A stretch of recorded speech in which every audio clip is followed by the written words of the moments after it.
नमस्कार, आदाब, सत श्री अकाल, जय भीम, जोहार। मेरा नाम है नवीन कुमार। असदुद्दीन ओवैसी को जानते हैं ना?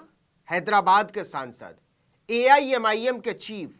जहां जहां बीजेपी की पेंच फंस जाती है वहां वहां ओवैसी मदद के लिए तत्पर, तैनात और त्वरित गति से मुसलमानों को कौम की याद दिलाते मिलते हैं। बैरिस्टर हैं, बढ़िया भाषण देते हैं और भाजपा के बहुत प्यारे हैं। खैर, कहानी यह है कि 2024 के लोकसभा चुनाव में बीजेपी ओवैसी का इस्तेमाल सोच ही रही थी कि हैदराबाद से एआईएमआईएम के चीफ के लिए बुरी खबर आ गई।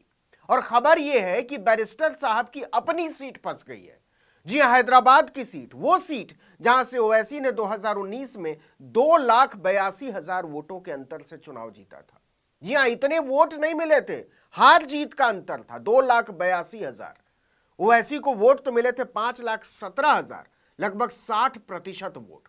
उनके बाद बीजेपी के भगवंत राव थे, उन्हें मिले थे 2,35,000 वोट। मतलब ओवैसी के मुकाबले भाजपा के उम्मीदवार को आधे वोट भी नहीं मिले थे। देखिए कि हैदराबाद में विधानसभा की कुल 7 सीटें हैं और 7 में से 6 ओवैसी की पार्टी एआईएमआईएम के पास है। केवल एक सीट गोशा महल से भाजपा के टी राजा सिंह जीतते हैं। मुझे पता है आप क्या सोच रहे होंगे। आप सोच रहे होंगे कि क्या सचमुच में ओवैसी हैदराबाद से हार सकते हैं? और अगर हार सकते हैं तो हराएगा कौन? बीजेपी, बीआरएस या फिर कांग्रेस? सुनने में यह मजाक लगता है, क्योंकि पिछले चुनाव में भाजपा को तो तब भी ठीक ठाक वोट मिले थे, लेकिन 9.25 लाख वोट में से टीआरएस को मिले थे केवल 63,000 वोट और कांग्रेस के फिरोज खान को तो केवल 50,000 वोट, मतलब 10% भी नहीं। दूसरी तरफ असदुद्दीन ओवैसी हर चुनाव में कुल वोट, प्रतिशत और जीत का अंतर तीनों बढ़ाते जा रहे हैं। 2009 के चुनाव में ओवैसी को मिले थे कुल 3,08,000 वोट, 42%। इसके बाद 2014 की मोदी लहर में कुल वोट पहुंच गया 5,13,000 और प्रतिशत हो गया 42 से सीधे 52। और इसके बाद 2019 के चुनाव में तो कुल वोट हो गया 5,17,000 और प्रतिशत हो गया 52 से सीधे 59। 20 साल से वो सांसद है। इसके पहले 1984 से 20 साल तक उनके पिता सुल्तान सलाहुद्दीन ओवैसी सांसद थे। पहली बार तो वो इंदिरा गांधी की हत्या के बाद पैदा हुई लहर में निर्दलीय जीत गए थे। तब 514 सीटों पर हुए चुनाव में 404 सीटें जीत गई थी कांग्रेस। एनटी रामाराव के नेतृत्व वाली आंध्र प्रदेश की तेलुगु देशम पार्टी 30 सीटें जीतकर मुख्य विपक्षी पार्टी बनी थी। भारत के राजनीतिक इतिहास में पहली बार कोई क्षेत्रीय दल मुख्य विपक्षी दल बना था संसद में। उस दौर में असदुद्दीन ओवैसी के पिता निर्दलीय जीते थे। कहने का मतलब यह है कि हैदराबाद में अजेय माने जाते हैं ओवैसी। 2004 से कोई उनके आसपास भी नहीं पहुंच सका। तो फिर क्यों कहा जा रहा है कि हैदराबाद में इस बार हवा ओवैसी के खिलाफ बह रही है? ऐसा इसलिए कि ओवैसी की जीत के पीछे बहुत सारे फैक्टर माने जाते रहे और उनमें से एक फैक्टर यह है कि कांग्रेस ने उनके खिलाफ कभी भी मजबूत उम्मीदवार नहीं उतारा। कारण कुछ भी रहा हो, ओवैसी भाजपा के लिए बहुत काम के नेता है दूसरी तरफ, इसलिए वो भी बस खाना पूर्ति करती रही। वो अक्सर कट्टर छवि के नेताओं को उनके खिलाफ उतारती है और इससे ओवैसी का काम आसान हो जाता है, क्योंकि लगभग 60% आबादी मुसलमानों की है और हिंदू मुस्लिम ध्रुवीकरण के खेल में ओवैसी बाजी मार ले जाते हैं। लेकिन इस बार बीजेपी और कांग्रेस दोनों ने ओवैसी को मुश्किल में डाल दिया है। दोनों ही दलों को लगता है कि 40 साल से ओवैसी पिता पुत्र के सांसद होने की वजह से लोगों के मन में उन्हें लेकर निराशा है और इस निराशा को भुनाया जा सकता है। कांग्रेस के सूत्रों के मुताबिक पार्टी ओवैसी के खिलाफ सुप्रीम कोर्ट की वकील और तेलंगाना वक्फ बोर्ड के सीईओ सैयद ख्वाजा मोइनुद्दीन की पत्नी शहनाज तबस्सुम को मैदान में उतारने वाली है। वहीं बीजेपी ने माधवी लता को अपना उम्मीदवार बनाया, दोनों महिलाएं। ओवैसी के लिए बुरी खबर यह है कि बीआरएस ने इस बार गद्दाम श्रीनिवास यादव को मैदान में उतार दिया है। कांग्रेस को लगता है कि ओवैसी के मुकाबले एक पढ़ी लिखी, धाकड़ वक्ता और उदार छवि की महिला मुस्लिम उम्मीदवार को उतारना बहुत कुछ बदल सकता है, लेकिन उनके साथ एक मुश्किल है।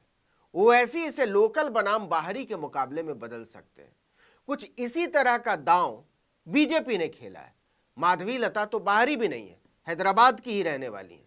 मुसलमानों के बीच भी माधवी लता टी राजा के मुकाबले आप कह सकते हैं कि एक उदार भाजपाई चेहरे के तौर पर जानी जाती है।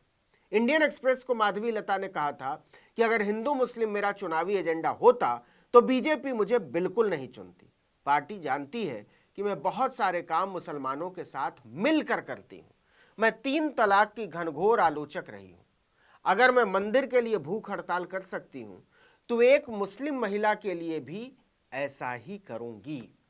इसका मतलब यह हुआ कि हैदराबाद सीट पर वोटों का बंटवारा तो होकर रहेगा। मुसलमानों के वोट भी बटेंगे और हिंदुओं के वोट भी बटेंगे।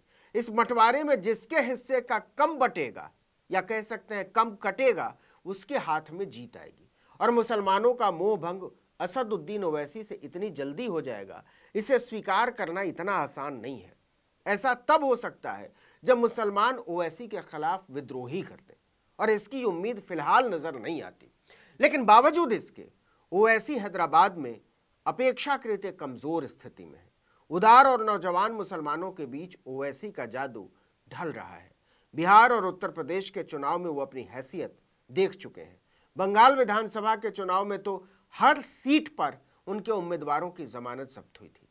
इसलिए कहा जा रहा है कि अपने ही गढ़ में बुरी तरह घिर गए हैं असदुद्दीन ओवैसी। फिर भी ऐसा कहना कि ओवैसी हार रहे हैं बहुत जल्दबाजी होगी। लेकिन अगर यही समीकरण बरकरार रहा तो उन्हें हैदराबाद में डेरा डालना पड़ेगा, रहना पड़ेगा, जमकर प्रचार करना पड़ेगा। और वो हैदराबाद में जितने ज्यादा समय तक रहेंगे, प्रचार के लिए बाहर कम निकल पाएंगे। और इसका मतलब ये होगा कि वो मुसलमानों के वोट में कम सेंध लगा पाएंगे। इससे इंडिया गठबंधन को कम नुकसान होगा और ये एक तरीके से एनडीए का नुकसान होगा। आपको पता भी होगा कि बीएसपी ने उत्तर प्रदेश में मुस्लिम उम्मीदवारों की झड़ी लगा दी है।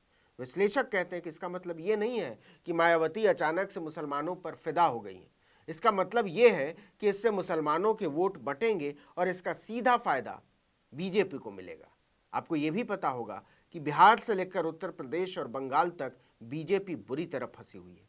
पुराने प्रदर्शन को दोहराना ही टेढ़ी खीर नजर आ रही है। ऊपर से पीएम मोदी ने अब की बार 400 पार का नारा दे दिया है, सो अलग। ऐसे में भाजपा को अगर किसी की सबसे ज्यादा जरूरत है तो वो है असदुद्दीन ओवैसी। लेकिन ओवैसी हैदराबाद में ही अटकने वाले हैं।